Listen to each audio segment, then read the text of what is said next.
My name is Aisha Ibrahim. Let's stay for the details. The president's cousin, Gabi Asare-Ochiridako, has sued the former chairman of the Interministerial Committee on Illegal Mining. Mr. Ochiridako is claiming a sum of 10 million Ghana cedis as general damages, including aggravated or exemplary damages for defamation for libel uttered by the former minister. He also wants the former minister to render an apology and retraction of the statements against him. He again wants a perpetual injunction restraining the defendant, whether by himself, his servants, agents, or assignees, from repeating similar or other defamatory words against the plaintiff. I will share with you extract of that statement shortly, which comes on your screen, where Gabi Ochiridako is asking for a number of reliefs from the former interministerial chairman of the illegal mining. And so if you may have followed issues, you will know that there's a report that has been released by Professor Frimpong Boateng indicating that there are some politicians involved in illegal mining, popularly known as Galamsey. Gabi Ochiridak's name was mentioned in that report. He's been bantering with Professor Frimpong Boateng over this. Right now, he has sued and he wants some reliefs, and he's asking for a some amount of money, 10 million Ghana cedis, to be paid to him. And he says the sum of 10 million cedis as general damages.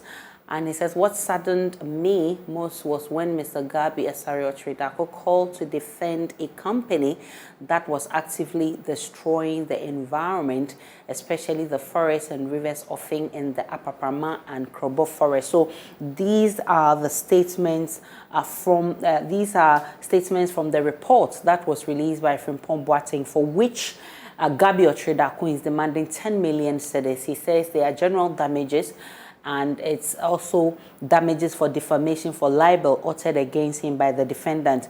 And the report continues to say, we were ready to dislodge imperial heritage from Krobo Forest when Mr. Gabi Asare-Ochiridako called to inform me that he was a lawyer for Heritage Imperial Limited, a company that was destroying the Krobo and Apapama forest reserves, and in the process had also polluted and diverted the course of the river Ofin, as can be seen in the satellite images.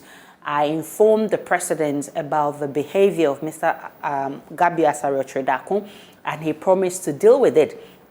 I was expecting people such as Gabi Asare-Ochiridako, Captain Koda, and others like them who knew the president better and certainly had his interests and success at heart to support the fight against illegal mining.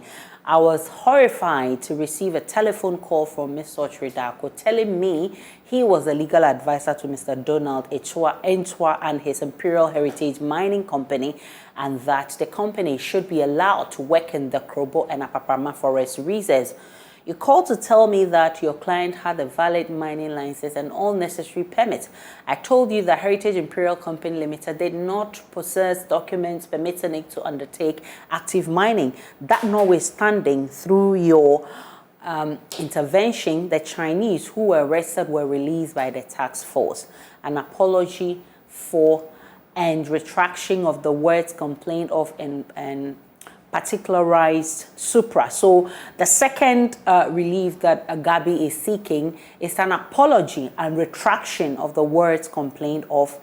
And then he also wants a perpetual injunction restraining the defendant, whether by himself, his servants, agents, or assigns, from repeating similar or other defamatory words against the plaintiff. And the writ was issued by Bright Ochre Jakum Esquire, a Jakum and Company, PRUC. And so that's the suit against the former chairman of the Interministerial Tax Against Illegal Mining, Professor Frimpong Boateng. This is something we'll be following up and we'll be watching with keen eyes how it unfolds. We definitely will bring you all the details. Let's move on to other stories. The management of COCOBOD has dismissed claims by former President John Mahama that the cocoa industry is collapsing. The management says, contrary to the former president's claims, the industry saw the highest ever cocoa production volume in the 2020-2021 season, adding that cocoa producer price has seen a significant increase in the past 3 years. In a press release dated April 27, COCOBOD stated that Mr. Mahama's comments are not only misleading, but also detrimental to the cocoa industry. Here are extracts of that statement just coming right on your screens, and it talks a lot about how the cocoa industry has performed contrary to the claims by former President Mahama. He says the attention of the management of COCOBOD has been drawn to publications on certain media platforms citing statements made by former President John Mahama alluding to the collapse of Ghana's cocoa sector. The former president made these statements while touring the Western North, claiming the producer price and mismanagement have collapsed the cocoa sector. Mr. Mahama justified farmers giving their cocoa farms to illegal mining due to low remuneration. Now, management of COCOBOD refutes the notion of a collapsing cocoa industry. Such statements are misleading and detrimental to a vital sector like cocoa, which forms the foundation of Ghana's economy. We therefore wish to use the opportunity to make some clarifications. It says it is widely acknowledged that Galamsey operations pose a significant danger to our nation, and any attempt to justify or rationalize the conversation of a piece of land, especially a cocoa farm into Galamsey side like the former president sought to do, must be met with contempt. Now, it goes on to say more, and it says this menace has the potential to negate all the investments made by the government to modernize cocoa farming and improve productivity.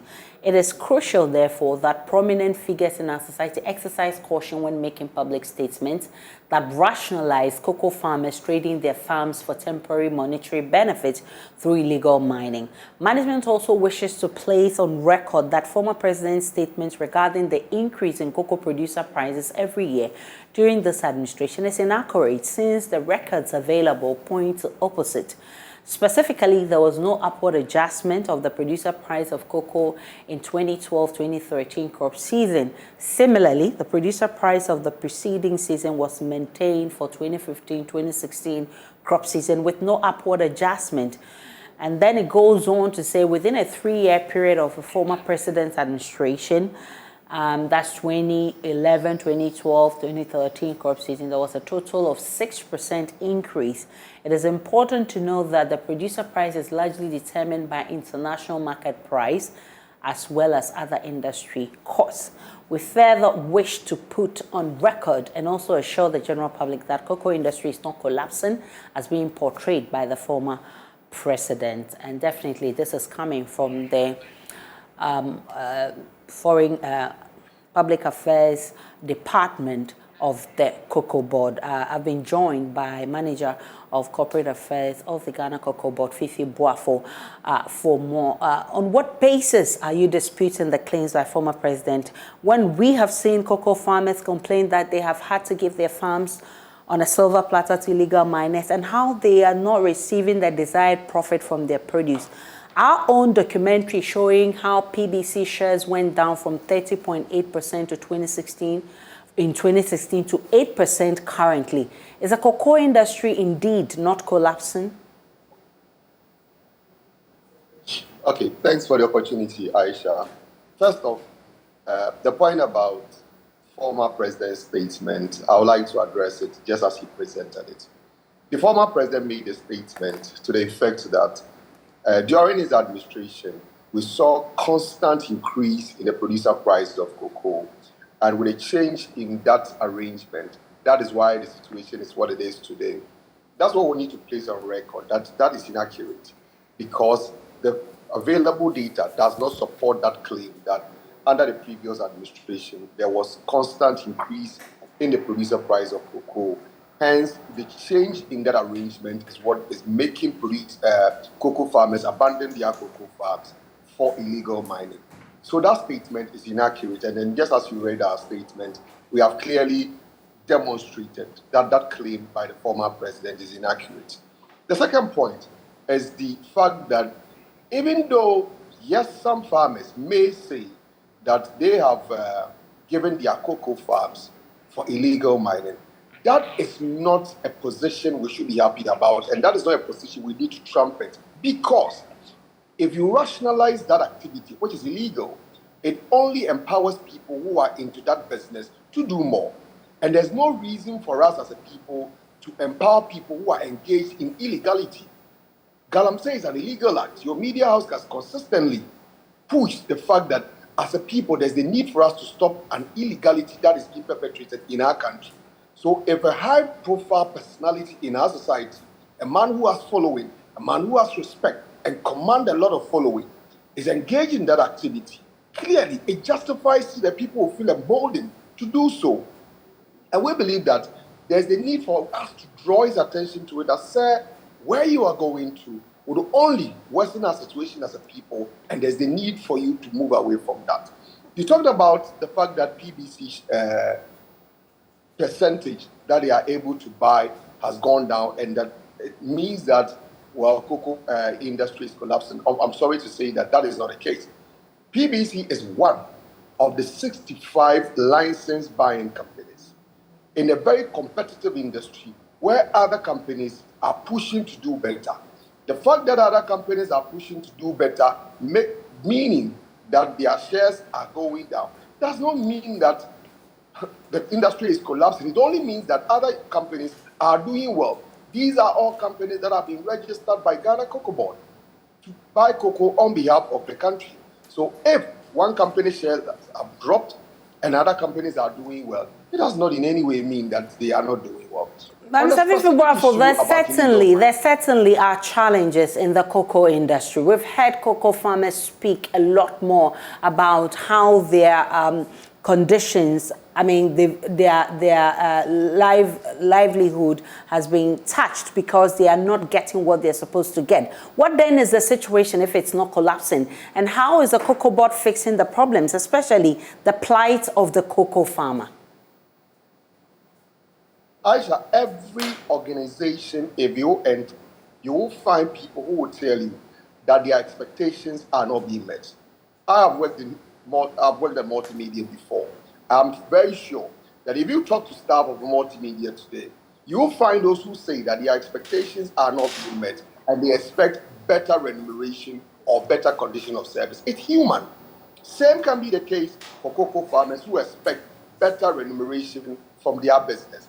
The fact that you have someone expecting more or better remuneration cannot equate a position that the other expectation means the industry has collapsed. It cannot in any way be a basis for that conclusion, and that's what we are drawing attention to. Yes, the industry has its own set of challenges. There is the need for us to do better. One of the many challenges we face now is cocoa farms that have been affected by cocoa swollen shoot viral disease. About 45% of the tree stock has been affected by the swollen shoot viral disease. At present, COCOBOD is treating these farms and then rejuvenating the farms. About 60,000 currently has been treated. We are building a new stock of cocoa farms, meaning that we are dealing with the challenges.